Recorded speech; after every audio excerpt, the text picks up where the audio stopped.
Wannan shi ake kira wannan shi ake kira suna tsarin ƙaddara. Sunan fim ɗin ma ƙaddara, amma kuma wannan fim ɗin za ka ga cewa ya cancanta da sunan fim ɗin shi. Kun san me ke faruwa ne? Fas ɗin da kake so duk duniya wanda za ka iya ba da rayuwarka a kansa, wanda za ka iya komai a kansa saboda soyayyar da kake mai da kuma irin burgewar da kake mai, amma daga ƙarshe kai da hannunka ka sa wuƙa sannan ka tsinke mai kai, sannan ka ɗauko kan nashi ka kai zuwa police station. Me abin da ya faru? Sa'annan me dalilin da ya sa ya aikata wannan abu?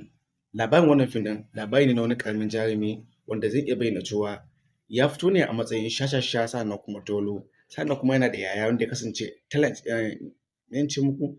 Sannan yana da yaya wanda yayan ya kasance mutum ne mai ilimi sannan kuma ya san meye abin da yake yi. Domin yana da ilimi sosai ya yi ƙanin nashi ya yi karatu amma ya tsaya shashanci da hauka da kuma shirme.